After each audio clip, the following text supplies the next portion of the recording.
시청자 여러분 안녕하십니까? 한 주간의 한인사회 주요 소식을 정리해드리는 KBN 뉴스 주간 브리핑입니다. 첫 소식입니다. 한국헌법재판소의 윤석열 전 대통령 파면 결정으로 60일 이내 조기 대선이 현실화됐습니다. 오는 6월 3일이 대선일로 정해지면서 재외선거는 오는 5월 20일부터 전 세계 해외 투표소에서 치러지게 됩니다. 한덕수 대통령 권한대행과 국무위원들은 한국 시간 8일 열리는 국무회의에서 조기 대선 날짜를 확정할 것으로 예상됩니다. 윤 전 대통령이 대통령직을 상실한 지난 4일로부터 정확히 60일 뒤인 6월 3일로 제21대 대통령 선거일을 사실상 확정한 것으로 알려졌습니다. 조기 대선일 확정과 함께 이보다 먼저 치러지게 될 재외선거 일정도 정해질 것으로 보입니다.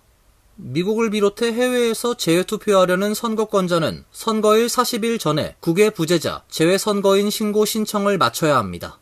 유력 선거일인 6월 3일을 기준으로 하면 4월 24일이 조기 대선 재외선거 유권자 등록 마감일이 됩니다. 재외투표소의 소재지 및 운영기간은 선거일 전 20일 전인 5월 14일 확정될 것으로 보입니다. 그리고 선거일로부터 14일 전부터 9일 전까지 엿새간 재외투표소가 운영됩니다. 따라서 조기 대선일이 6월 3일로 확정되면 재외선거 기간은 5월 20일부터 25일까지가 될 것으로 전망됩니다. 한국중앙선거관리위원회는 이미 재외선거 홈페이지에서 유학생, 주재원 및 여행자 등 국외 부재자와 영주권자 등 재외선거인에 대한 유권자 등록 신청을 받고 있습니다. 한국 법원이 미국 시민권을 취득한 뒤 한국 국적 회복을 신청한 35세 한인 남성에 대한 국적 회복 불허 처분을 취소하라고 판결했습니다. 법무부는 병역 기피 의도가 있다고 의심했지만 법원의 판단은 달랐습니다. 서울행정법원 행정 12부는 최근 원고 A씨가 법무부 장관을 상대로 제기한 국적 회복 불허 처분 취소 소송에서 원고 승소로 판결했습니다. 1986년생인 A씨는 만 16세부터 미국에서 학교를 다니다 만 35세이던 2022년 7월 미국 시민권을 취득했고 국적법 제15조 1항에 따라 대한민국 국적을 상실했습니다.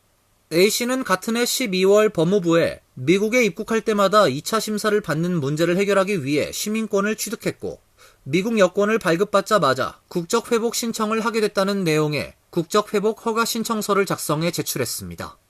그러나 법무부는 2023년 10월 A씨에게 요건 미비와 병역 기피를 이유로 국적회복 불허를 통지했습니다.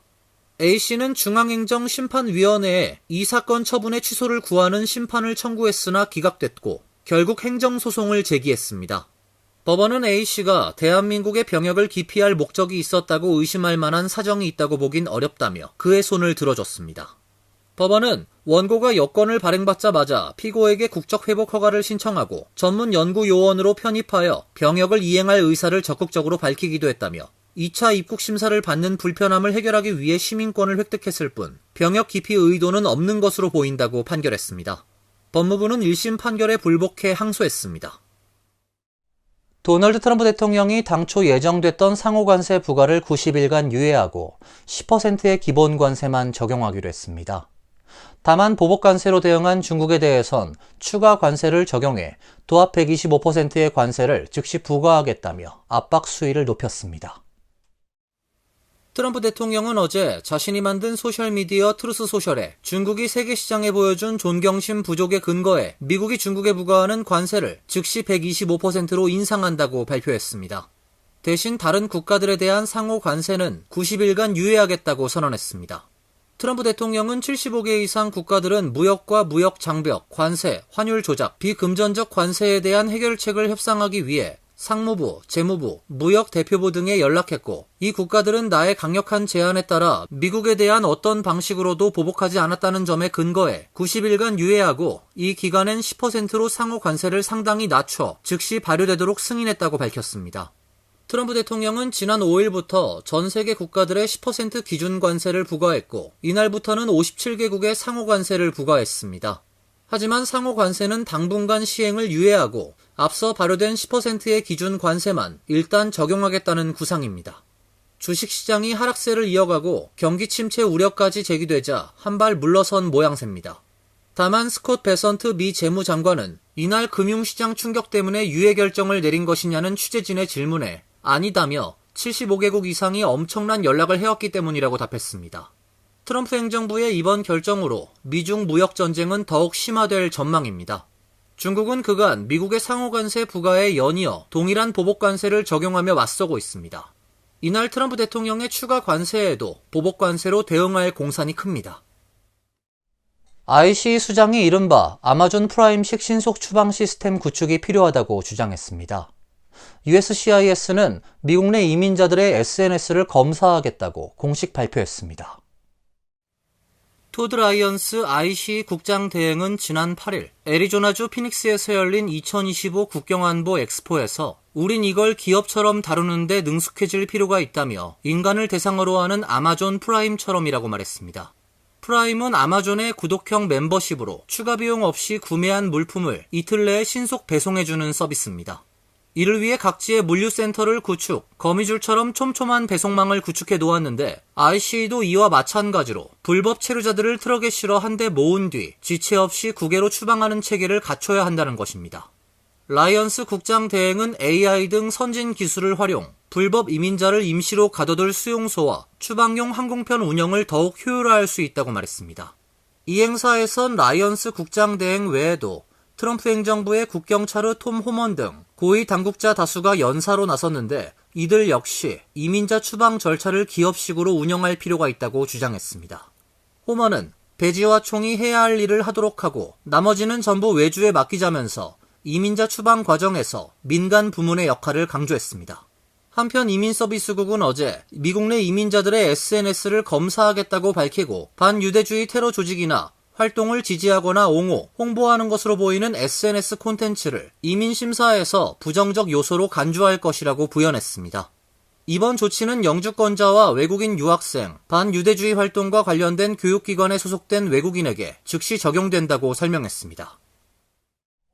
유학생들의 비자 취소가 잇따르고 있는 가운데 최근 알려진 과거 과속운전 기록으로 비자가 취소된 대학생은 한국 유학생인 것으로 확인됐습니다. 정부는 추방 명령을 받고 불응하는 불법 이민자에게 하루 $998의 벌금을 부과한다고 밝혔습니다.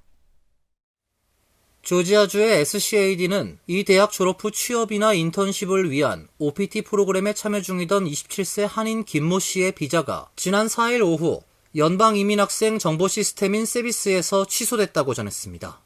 대학 측은 현재 국제학생 지원처를 통해 필요한 사항을 지원하고 있다며 사전에 이민 당국으로부터 비자 변경을 제대로 고지받지 못했다고 밝혔습니다.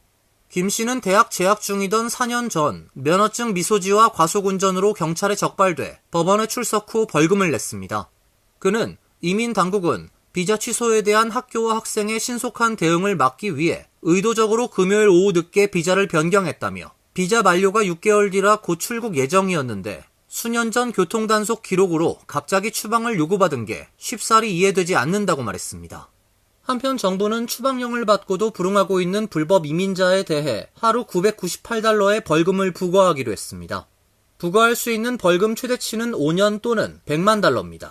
벌금 미납자에 대해서는 재산 압류 조치를 가능하게 했습니다. ICE가 라이커스 아일랜드에 위치한 뉴욕시립 교도소에 다시 오피스를 운영하기로 했습니다. 뉴욕시의 협력 발표에 이민자 옹호 단체들은 강력 반발했습니다.